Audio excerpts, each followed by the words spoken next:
Now remember that Satan relies on your extra dislike of one error to draw you gradually into the opposite one. And when conservatives see the myriad of problems with life in the left pit, then the temptation is to scramble hard in the other direction. But we can't make that mistake because the right pit has just as many problems. And to find a good example, we only need to look in the Bible and remember the Pharisees. The Pharisees were a strict religious sect that had a huge passion for knowledge and righteousness. But in striving for these things, they turned their backs on love, grace, and mercy. Mark's Gospel tells us this story. Jesus went into the synagogue again and noticed a man with a deformed hand. Since it was the Sabbath, Jesus' enemies watched him closely. If he healed the man's hand, they planned to accuse him of working on the Sabbath.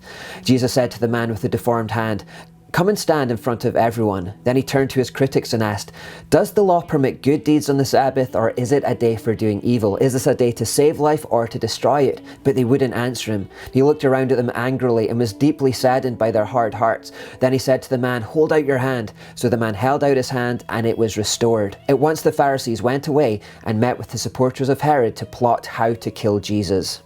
So here's the backstory.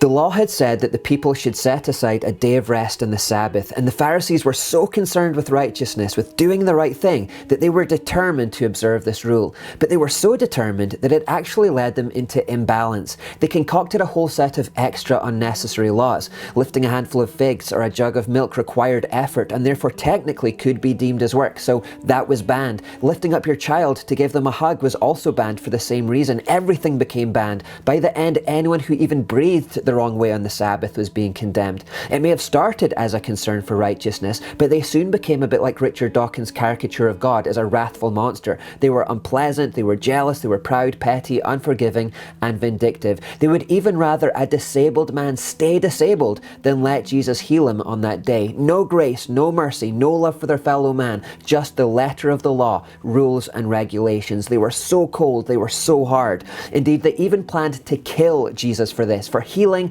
a disabled man. There's even a story of how they once condemned Jesus' disciples for breaking off a few heads of grain to have lunch on the Sabbath, condemning people for eating lunch. Can you imagine this? Now, of course, Jesus was saddened by their hard hearts, and in response, he said to the Pharisees, "I want you to offer mercy, not sacrifices." Jesus tried to show the Pharisees back towards the center ground of the cross. Where is your mercy? Where is your love? You need to involve these virtues. Now, unfortunately, they didn't listen, and many people today still make the exact same mistake. They veer too far to the right and leave love and mercy behind. And just like in biblical times, it's often found in those who think they are representing God by it. Because Pharisees are deeply concerned with the truth, they naturally spend a lot of time reading and studying and absorbing knowledge in an attempt to figure out what the truth actually is. Sometimes they get it right, sometimes they get it wrong. But in either case, as their head swells with knowledge, the danger is that they become arrogant with it. Paul wrote about this danger when he said, "But while knowledge puffs up, it is love that strengthens the church."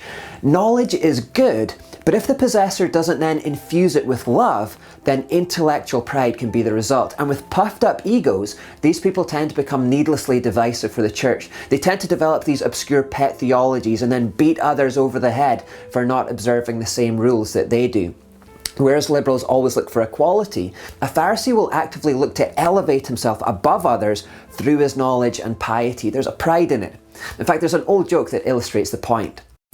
A man was walking across a bridge one day when he saw another man on the edge about to jump. He ran over quickly, shouting, "Stop, don't do it." "Why shouldn't I?" the suicidal man replied. "Well, there is so much to live for a start," said the rescuer. "Like what?" replied the jumper. "Well, are you a religious man?" said the rescuer. "Why, yes I am," said the jumper. "That's great, me too. So you're a Christian then?" "Yes I am," said the jumper. "That's great. So what denomination are you?" said the rescuer. "I'm a Baptist," said the jumper. "Wow, me too. I'm a Baptist as well. Now, are you a part of the Baptist Union or in the Fellowship of Independent Evangelical Churches?" "I'm in the Baptist Union," he said. "Wow, me too. Now, are you Original Baptist Union or Reformed Baptist Union?"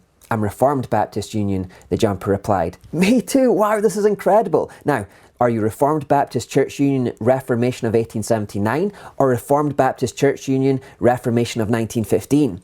"I'm Reformed Baptist Church Union Reformation of 1915, he said.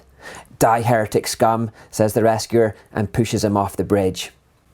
Pharisees will find the tiniest, most unimportant difference in theology to separate themselves from the church over. Ravi Zacharias said, "If truth is not undergirded by love, it makes the possessor of that truth obnoxious and the truth repulsive." But in a strange way, when the obnoxious person becomes isolated from the church, as they inevitably will, they actually derive a strange sense of satisfaction from it. They see themselves as martyrs for this noble crusade to establish this tiny theological difference, and they imagine that God is very proud of them for it. But they are wrong. Jesus did not like Pharisees. He said, "By this all people will know that you are my disciples, if you have love for one another." The right pit is a dark and fearful place to be, because when there's no room for grace, Pharisees tend to become paranoid. After all, when their God will condemn people for healing on the Sabbath, or for having lunch, or for lifting up a jug of milk, or even giving their kids a hug, then that wrathful God will clearly condemn people for absolutely anything. Therefore, the Pharisee can come to fear nearly anything. Literally anything can come to be seen as a potential pollutant to their righteousness. Within some Christian circles, for example, there are extreme elements who believe that reading a Bible that isn't a 1611 King James Version is a great evil. What started as a legitimate concern for righteousness, that they should read the Word of God in the most pure and untampered format available, has for many turned into a pit of paranoia. Suddenly they're involved in foolish conspiracy theories that say that secret cabals have been altering the other English translations and turning them into satanic perversions. Many of them now go around condemning to hell anyone who isn't reading from the KJV, telling innocent brothers and sisters that they're collaborators with the devil for it and not true believers.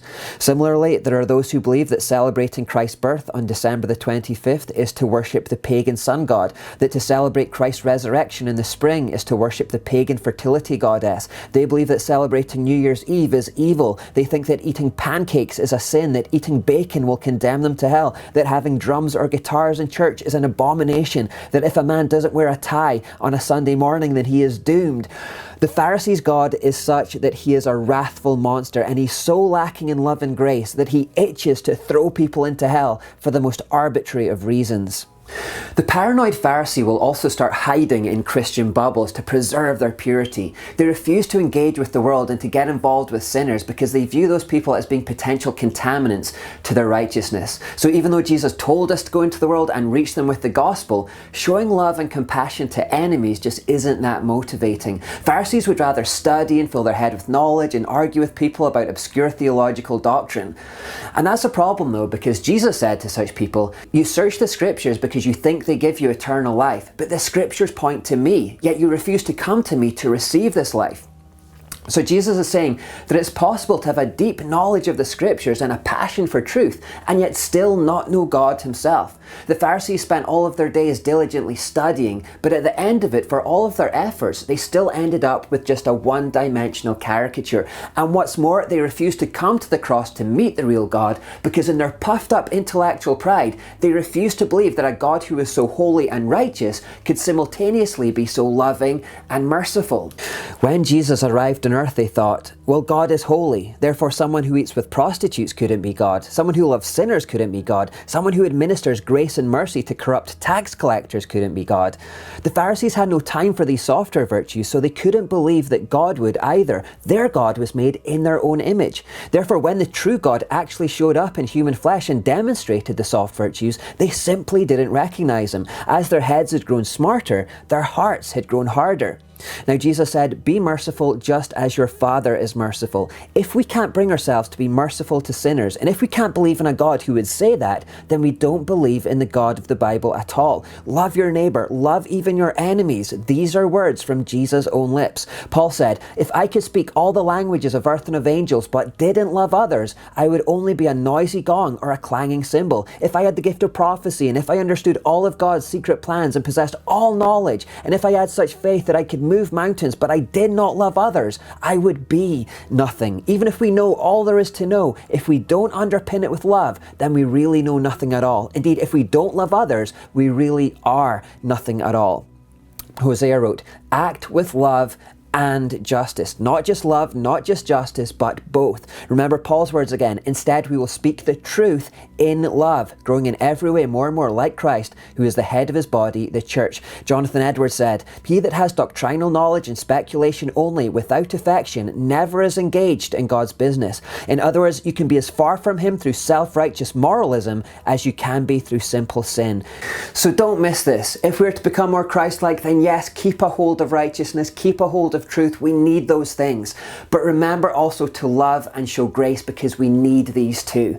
Like Jesus, we're to be little lions and little lambs at the right times. And if we go too far that way, it's unpleasant, legalistic, petty, loveless. It engenders cold hearts, fear, paranoia, heaviness, division. It's just not a place that anyone wants to be. Jesus hated Pharisaism, and so should we.